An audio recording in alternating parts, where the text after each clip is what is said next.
Baik, bismillahirrahmanirrahim. Assalamualaikum warahmatullahi wabarakatuh. Sebelumnya perkenalkan, nama saya Swi Ismayana dari Prodi Pendidikan Teknologi Informasi, kelas reguler 4B, NPM 211014 2832 07038. Sebelumnya di sini saya akan menyelesaikan tugas ujian dari Bapak Dr.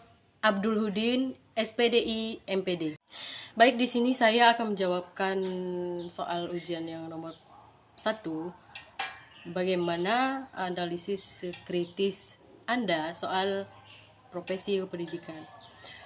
Profesi kependidikan pada saat ini banyak dibicarakan oleh orang dan banyak dipertanyakan oleh masyarakat atau pakar kependidikan. Seperti yang kita lihat pada tahun-tahun yang lalu sampai tahun sekarang, banyak media massa memberitakan tentang buruknya profesi kependidikan.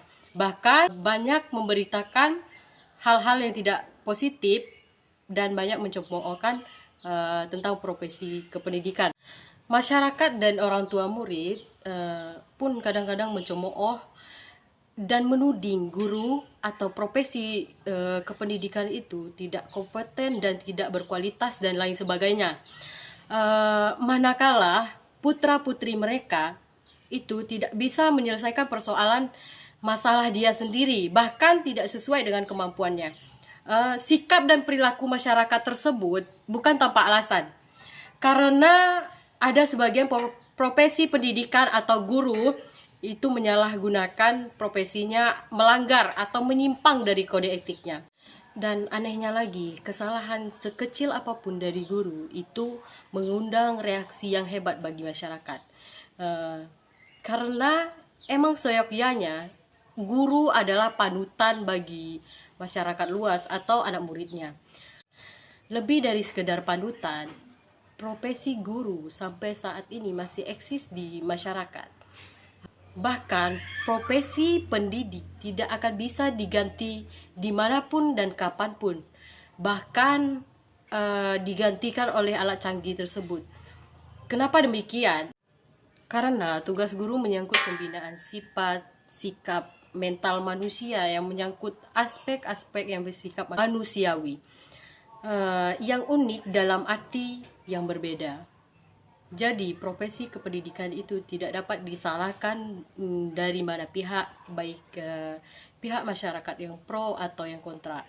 Karena profesi pendidikan itu sangat penting di dalam aspek dunia kehidupan kita, baik dari lingkungan atau dunia persekolahan, itu sangat penting. Rendahnya pengakuan masyarakat terhadap profesi kependidikan itu disebabkan oleh beberapa faktor. Yang pertama, adanya pandangan masyarakat bahwa siapapun dapat menjadi guru asalkan kamu berpengetahuan dan berilmu. Yang kedua, kekurangan guru di daerah terpencil memberikan peluang untuk seseorang mengajar. Bahkan mereka tidak mempunyai keahlian dalam mengajar. Yang ketiga adalah banyaknya guru yang kurang menghargai profesi pendidiknya, apalagi untuk mengembangkan profesinya tersebut. Soal yang kedua adalah sebutkan kode etik dan ciri-ciri guru profesional. Yang pertama adalah kode etik seorang guru profesional, yaitu guru memiliki dan melaksanakan kejujuran keprofesionalannya.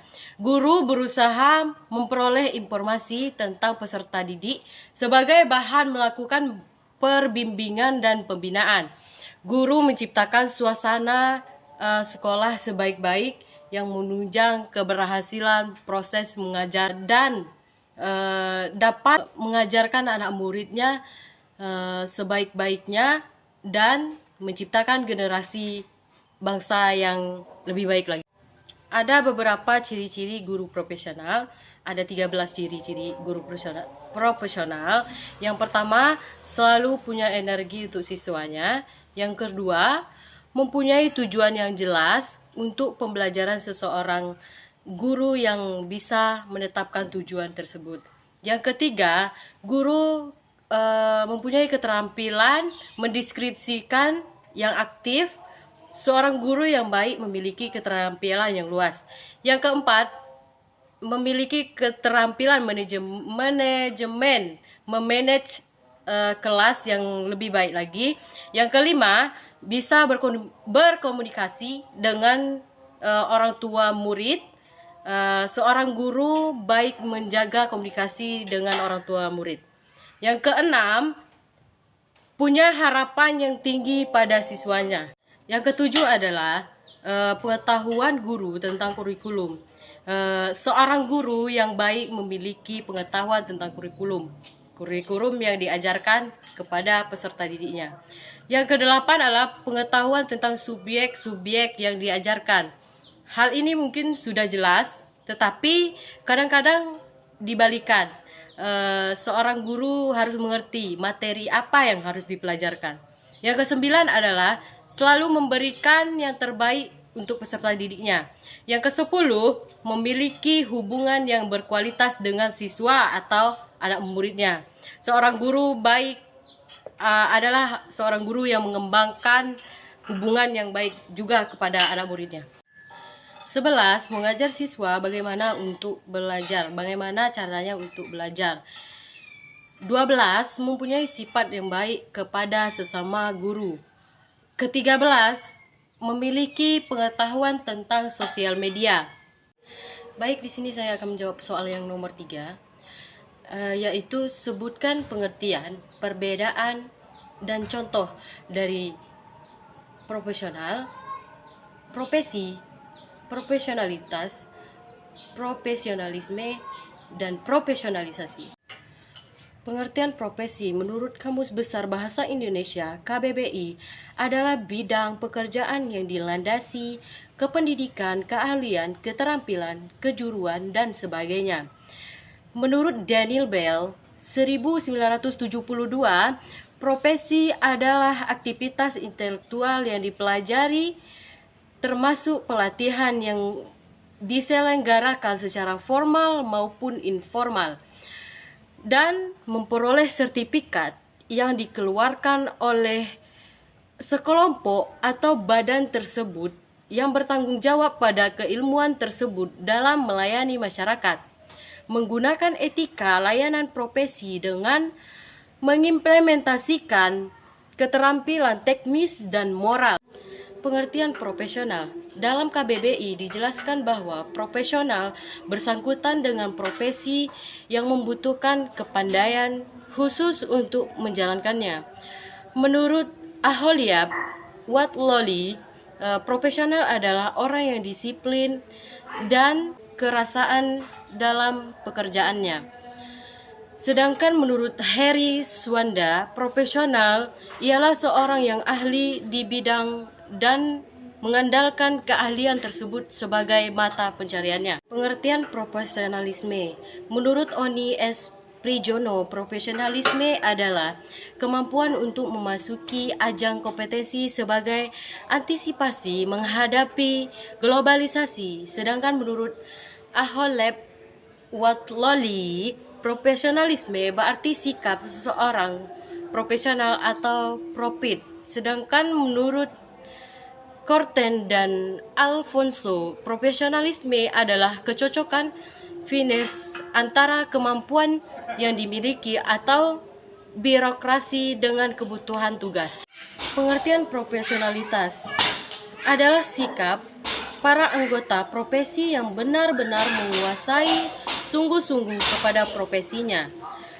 Profesionalitas adalah suatu sebutan terhadap kualitas sikap para anggota profesi pada profesinya, serta derajat pengetahuan dan keahlian yang mereka miliki untuk dapat melakukan tugas-tugas mereka. Pengertian profesionalisasi. Menurut Dedi Supriyadi tahun 1998, profesionalisasi adalah pendidikan penjabat dan atau dalam jabatan. Proses pendidikan dan latihan ini biasanya lama dan intensif. Sedangkan menurut Eric Hoyle tahun 1980, Konsep profesionalisasi mencakup dua dimensi, yaitu peningkatan status dan peningkatan pelatihan, sehingga dapat disimpulkan bahwa profesionalisasi adalah proses peningkatan status dan peningkatan pelatihan secara intensif serta membutuhkan waktu yang cukup lama. Profesi merupakan jabatan atau pekerjaan pada bidang tertentu yang menuntut keahlian dan dapat dipertanggungjawabkan. Keahlian tersebut diperoleh dari pendidikan dan pelatihan resmi. Profesional merupakan orang yang menyandang atau suatu pekerjaan atau jabatan yang dilakukan dengan keahlian atau keterampilan tinggi. Profesional akan mempengaruhi penampilan seseorang dalam melakukan pekerjaan sesuatu profesinya. Profesionalitas adalah sebuah sebutan terhadap kualitas sikap anggota suatu profesi terhadap profesinya. Profesionalitas juga berkaitan dengan derajat pengetahuan dan keahlian yang dimiliki untuk dapat melakukan tugas-tugasnya. Profesionalitas merupakan bentuk sikap para anggota profesi yang benar-benar menguasai di bidangnya dan sungguh-sungguh terhadap profesinya. Profesionalisme adalah sebutan yang mengacu pada sikap mental dalam bentuk komitmen dari anggota suatu profesi untuk selalu mewujudkan dan meningkatkan kualitas profesinya. Sedangkan profesionalisasi menunjukkan pada proses peningkatan kualitas maupun kemampuan dari para anggota profesi untuk dapat mencapai suatu kriteria sesuai dengan standar-standar profesinya. Profesionalisasi ini pada dasarnya merupakan serangkaian proses pengembangan profesionalnya. Proses pengembangan profesional ini dapat dilakukan melalui pendidikan, pelatihan, prajabatan maupun latihan dalam jabatan. Contoh dari profesi adalah seperti presiden, guru, nelayan, dokter, petani, apoteker, arsitek, keperawatan, peternakan, dan lain sebagainya. Banyak contoh dari profesi lain sebagainya. Contoh dari profesional adalah mengerjakan pekerjaan sesuai keahlian dan kompetensi yang dimilikinya, serta tidak menerima beban kerja di luar kemampuannya, menyelesaikan pekerjaan tepat waktu sesuai deadline yang diberikan, bertanggung jawab penuh terhadap setiap pekerjaan yang diterima. Contoh dari profesionalisme ada 7: memperhatikan penampilan dan kerapian meja kerja atau pekerjaan, hadir tepat waktu, dapat diadakan dan dipercaya. Yang keempat, dapat berkomunikasi secara profesional. Yang kelima, menghormati rekan kerja. Yang keenam, mampu menjaga sikap positif. Yang ketujuh, tidak membawa urusan pribadi dalam pekerjaan. Contoh dari profesionalitas: pisahkan urusan pribadi dengan kantor, rasa tanggung jawab, sikap objektif, penuh dengan pendirian dan keahlian dalam bidangnya. Contoh dari profesionalisasi: menghormati rekan kerja, bersikap sopan, optimis, dan tidak membawa pekerjaan dalam urusan pribadi.